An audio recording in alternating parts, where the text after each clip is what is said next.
Hello YouTube, welcome back. I know I haven't made a video in a little bit. I don't really have any creative inspiration in this format right now. I might make some more videos when we get closer to expanded, like Daytona, but I don't really care enough about standard to make a video. But this video will be about Denver. I know we're right around the corner. Denver is this weekend if you guys are attending, and two of the next three events will be in this standard format. We'll be going Denver, Guatemala for those attending, probably not that many, and then Berlin I see for a lot of people attending. And so I think this video will encompass a little bit about what I think the Denver metagame is going to be and what I think the big decks to counter are. So I think there's always like a big three in each format, and I think in this format there is what I would consider a big four, 4.5 I guess you could say. So I think the big number one deck to counter is Zapdos variants, because Zapdos in all capacities is like the most insane deck by far. Like Zapdos Jolteon, like Pedro won with, Zapdos Lycanroc that has been doing well at Cups recently, Zapdos Beasts that hasn't gone anywhere. Zapdos can pretty much be paired with anything as long as Jirachi is involved, and it can work because it does just so much damage. It's so good. It's the number one deck to beat. And if you're coming in without a real answer to it, I don't think it's a deck you should take a loss to.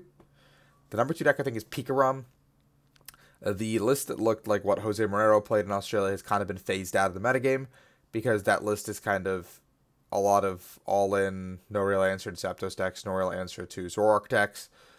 But the list that I piloted, as well as Sam and Pedro and Fabian, has kind of risen to popularity, but adding in a 1/1 Jolteon, and some lists are seeing a weakness policy like Pablo's, but some lists are just going vanilla, straight aggro, like Gustavo has been dominating this season with, this back half of the season.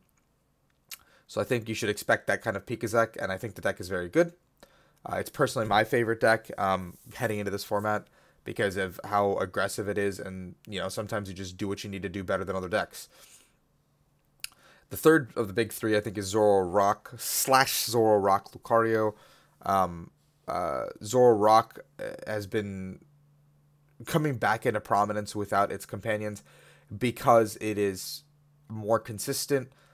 You can play more aggressive damage modifiers like Kukui, Devoured Field, and stuff like that to just get to where you need to be faster than other decks. Lucario does do what it does at getting one-shotting Pikaroms, but the problem has been for those decks that they can't really deal with Zapdos decks as efficiently if you don't get the muck out in time.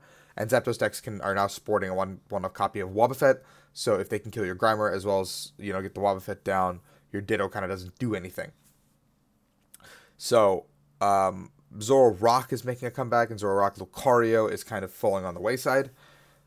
So I'd keep an eye out for that. Zoroark also has a much better matchup against like Blacephalon and Ultra Necrozma than Zoroark Lucario would, because you have the potential to actually one-shot things with a Kukui, Choice Band, Devoured Field, the kit and caboodle of damage modifiers.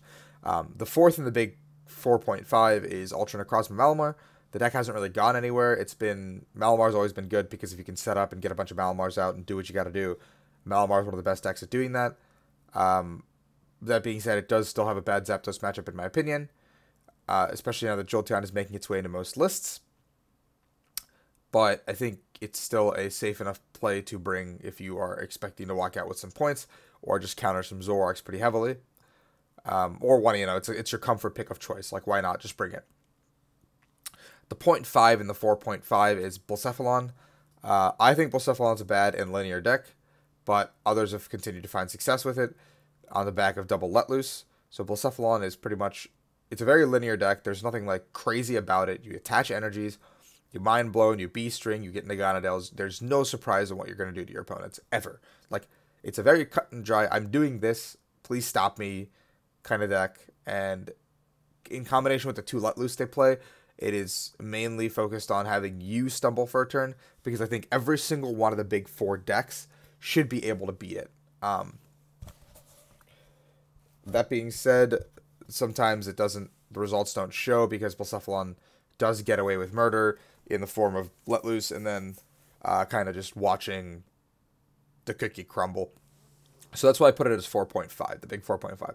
So I think it's fine taking one loss across the board. 1.5 if you consider Blacephalon, but I would not take more than 2 losses in this big the big bracket of stuff. Like, there's no deck I understand that beats everything, and there is like a little bit of rock paper scissors up at the top, so you have to make that decision. And as far as fringe decks go, on the second ladder of stuff, Celebi Venusaur has been making a big rise in standard, and I think the deck is very well positioned to do well. Blacephalon being one of its only bad matchups, so is Pikazak, but Pikazak has to be very aggressive early, or eventually, sorry, they'll get kind of stalled out, and Celisaur will kind of just take hold of the game because you can never one-shot them after a certain point, unless they overcommit to the board and Tapu Koko GX comes in and, you know, does a big number on them. So that has been a rise to prominence in locals. Zygarde had just won the special event over in Malaysia, I believe. Zygarde, Lycanroc, Lucario, basically employing a little bit of the strategy that Peter could use to get top 8 with heavy Ace or roll accounts, but this list plays a Bonnie and some other fun stuff. I can showcase that later this week, honestly. Actually, I probably will. So the deck is very good, and I think it has a lot of potential. The third of the big fringe decks that I think is to be watched out for is Stall. I'm going to categorize all Stall into one: Sylveon, Hoopa Regigigas, and then Vileplume stuff. Because I think Sylveon did win the cup recently. I watched the finals of that cup video where, like, the two players were stuck in an infinite loop due to Mars, and we were in a board state that would literally never end unless one player got a double prize penalty and one player drew before promoting or something, or like drew before it was in his turn and just got the DPL just so they could get out of there. Which is really stupid, honestly. But Stall in all aspects. I think Riley Holbert's top 4 wacky smacky list is pretty cool. The Regigigas, Vileplume, Hoopa deck. I don't think it can beat Pedro's version of Jolteon's Aurora box. I think you can still beat Pikarom if they do prize that Jolteon, or if you play like a Lugia and they play one Jolteon, you can Lost Zone it maybe, and then hope that your Vileplume can stick for the rest of the game.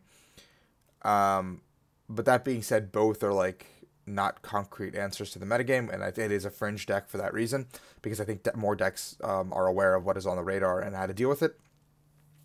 And the fourth deck I want to bring up as a fringe deck that you should keep on your radar is some sort of spread counterbox Passimian type deck, because it seems very well positioned in this metagame, where you can play Passimian, Tapu Koko, Electro Powers, and maybe counter energies in tandem with like Shaman, Flippity Flap to knock out something, or Deoxys plus counter energy to knock out something, or you just throw in a couple of those counter energy guys to help you in matchups where you need it.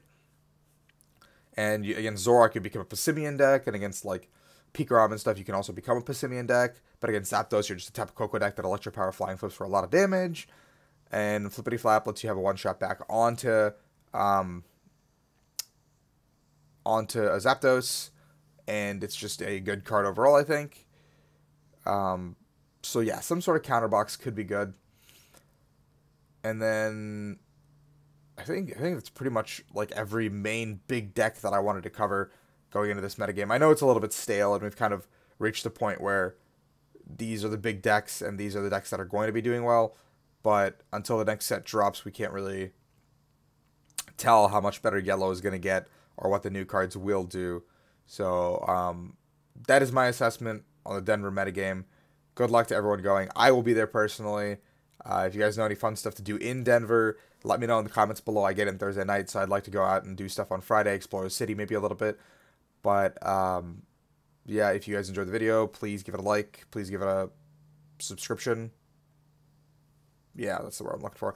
And if you want me to do more meta, just like a quick meta video, just let me know and I will. Thank you guys so much for watching.